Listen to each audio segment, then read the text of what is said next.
contra la persecución anticomunista del Partido Comunista de Polonia y sus cuadros. La repetición del juicio anticomunista contra el Partido Comunista de Polonia y sus cuadros se celebró el pasado 1 de marzo, en un juicio que se ha prolongado durante los últimos 2 años con la provocadora acusación de propaganda de la ideología comunista en el periodo Prevsak y en el sitio de la web del Partido Comunista de Polonia, con amenazas de condenas y hasta 2 años de prisión. Las autoridades polacas, las cuales han mostrado en este juicio, están intentando ilegalizar al Partido Comunista de Polonia. También se ha aprobado una ley sobre la descomunistización para retirar monumentos y nombres de calles asociados con la historia del movimiento obrero y comunista.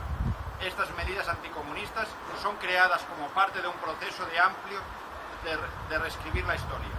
La Iniciativa Comunista de Europa condena y denuncia tales persecuciones inaceptables contra el Partido Comunista de Polonia y sus cuadros.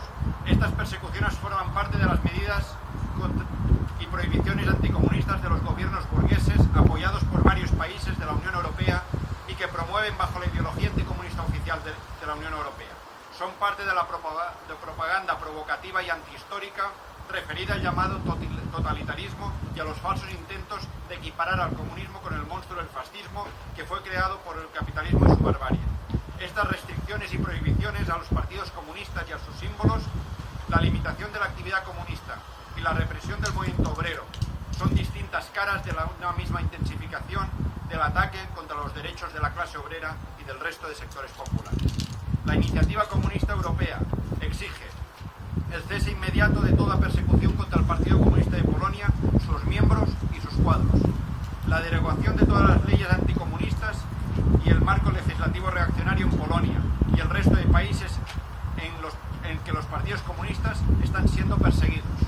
Solidaridad con los comunistas y el movimiento obrero de orientación clasista en Polonia. La Iniciativa Comunista Europea declara: las ilegalizaciones y el anticomunismo no pasarán. ¡No pasarán! Nuestros partidos aumentarán el nivel de las protestas en nuestros países contra las maniobras del gobierno y las autoridades polacas. Manos fuera de los comunistas. ¡Viva la lucha del Partido Comunista de Polonia! ¡Viva!